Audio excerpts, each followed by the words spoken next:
What's up, everybody? I'm Dreadful Gooz. I'm here at the new Murder the Mix Studios. And if you're a big BC Rich fan like me, then you know that today is Mockingbird Monday. So, in celebration of Mock Monday, it's all about my custom shop, Mockingbird 7.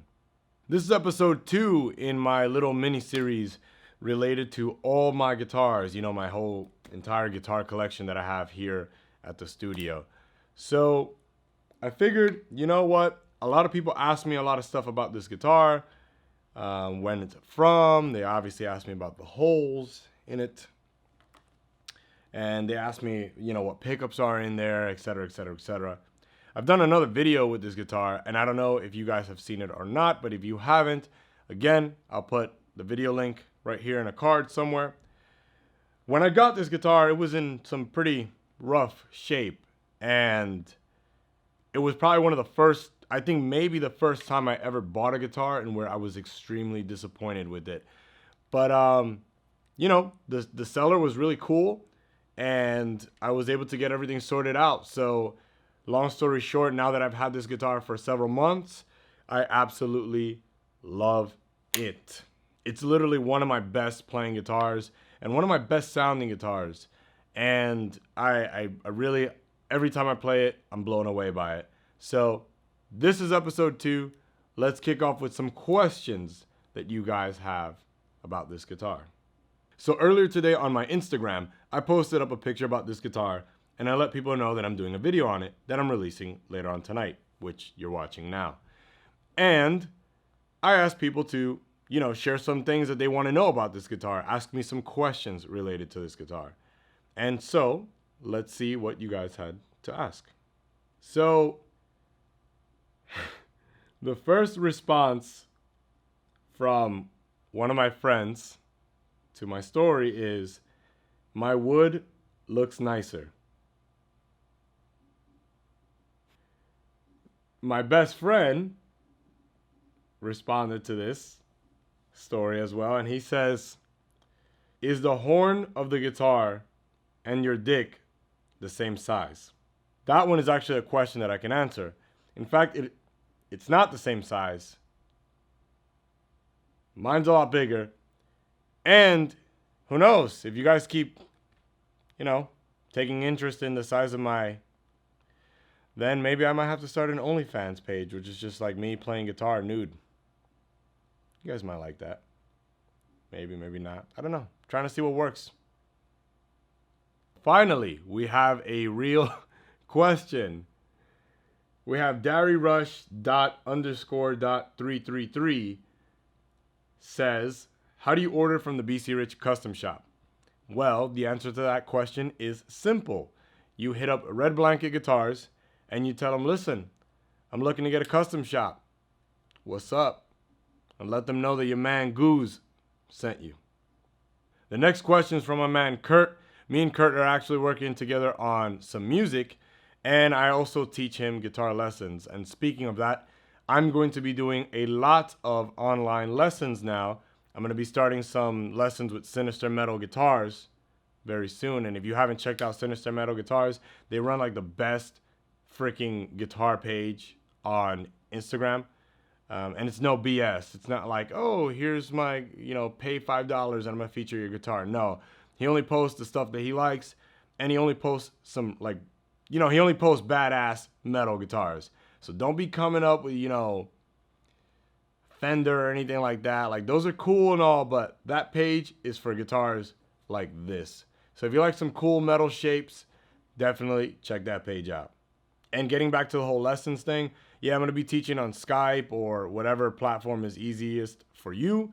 So if you're interested in that, send me a message or comment below, or send me a message or DM on Instagram or my Facebook. So Kurt's IG name is Cadian McGaw, and he asks, "How much did it cost?"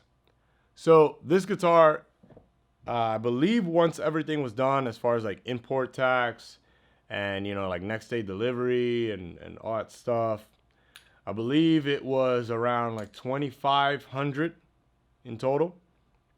So the guitar is an American made guitar, but it spent most of its life in Canada.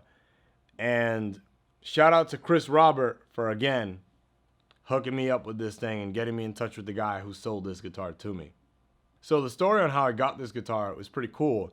So again, I'm part of the B Series forum groups online. And I had put up a post about how I really wanted a Mockingbird in a 7-string, the custom shop. But I wanted one in blue with a quilted maple top. And there were some available, but in Japan. But they were going for like $7,000 to like $9,000. And I was like, I want one, but I don't want to pay that much for one. And so out of the blue, he comments and he's like, hey man, there's one here in Canada. And I'm like, oh, cool. So then he shows me it, sends me a picture of it. He's like, yeah, it's at this like pawn shop here in Canada. And it's going, I forgot exactly what the original price Canadian, but being American, and I guess it will help in my favor using US dollars. So, the conversion rate, it was like 3,000 Canadian. And then in US dollars, it went down to, I think, like 2,000 or something like that. But then by the time I paid for the import tax and shipping and insurance and all that stuff, it came out to about like 2,500. Definitely well worth it for what is basically a $5,000 guitar. This is actually a very, very good question. This is coming from a man, Corey T. Wicklander. So he asks, it's chambered, right? How does it stack up tonally with your other 7 strings that you own? And if it's not chambered, what's the big deal with the speed hold? So, just to backtrack a little bit, if I remember correctly, the marketing strategy that Bernie Rico and the marketing team at the time went with was that having a chambered cavity around the low 7th string would increase the tone or make the 7th string sound bigger, etc., etc., etc. Honestly, I like it because it looks cool, but I don't really think it makes it sound any different. I wouldn't even know how to test that, but I'll take the word of Neil Moser.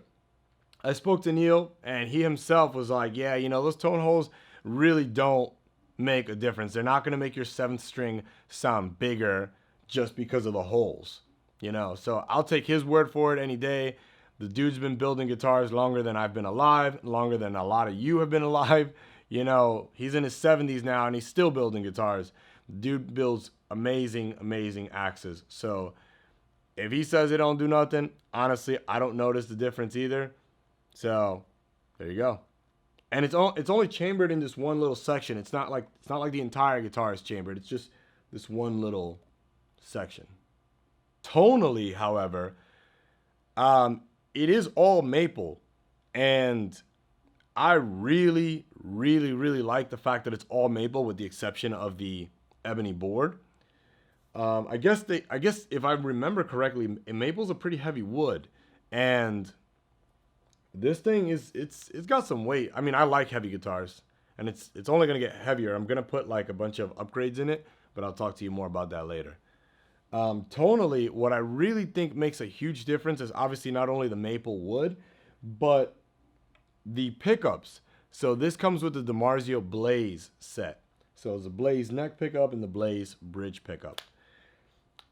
I was a little bit skeptical with these pickups at first, and I'm a DiMarzio artist, so I love DiMarzio.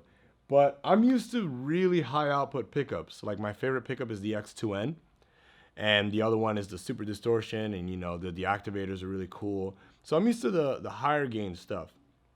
The Blaze set is actually very, very low output.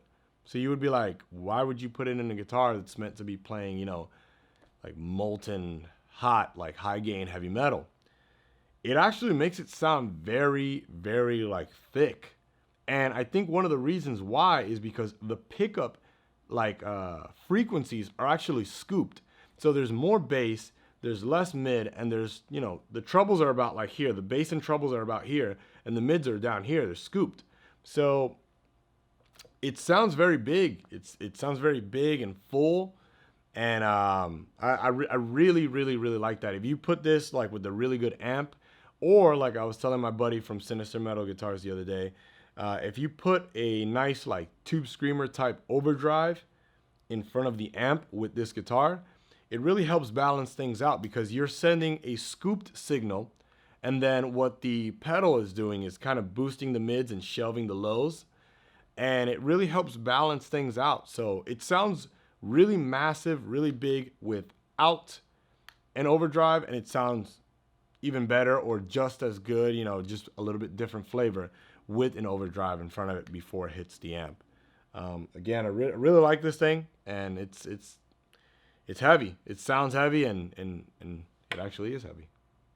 I mentioned earlier in the video that it's gonna get a little bit heavier, and that's because this does not have a brass block in it. I don't know if I can. Oh, I actually have the plate off, so you can see that there.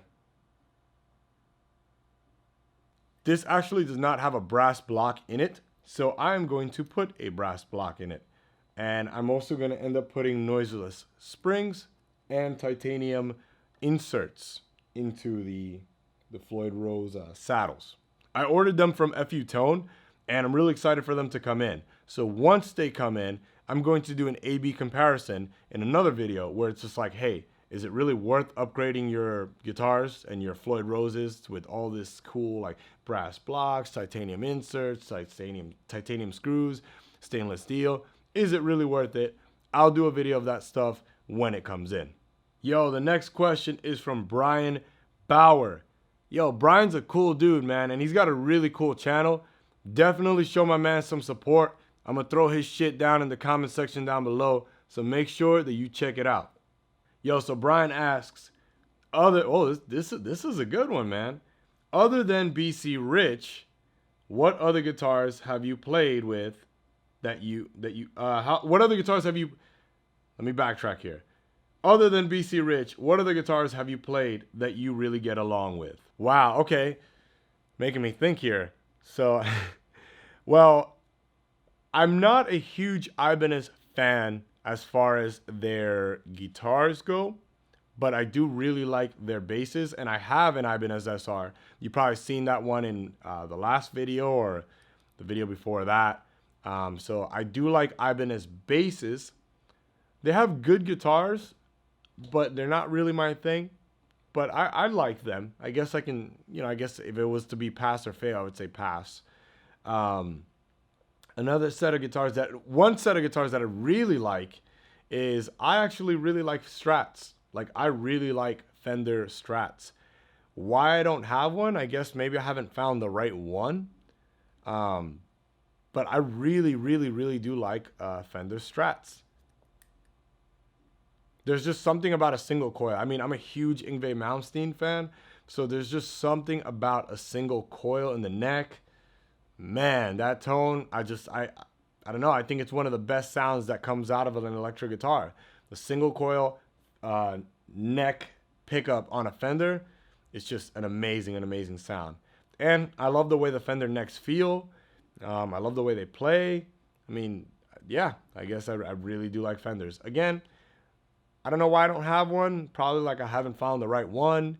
And I probably just won't play it as much. It'll be more of a want thing. But who knows? Maybe I might get one. Maybe I might get one soon. I got a few more videos that I got to dedicate to this guitar because there's something pretty special about it inside of it. But I'll save that for another video. But it was really cool getting a chance to answer some of your questions. And if you guys wanted me to do more of that stuff, then let me know.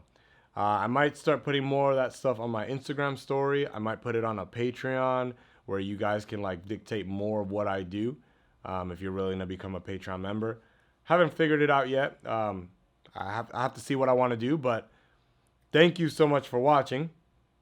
Like, comment, subscribe, and follow all my social media links down below. Peace.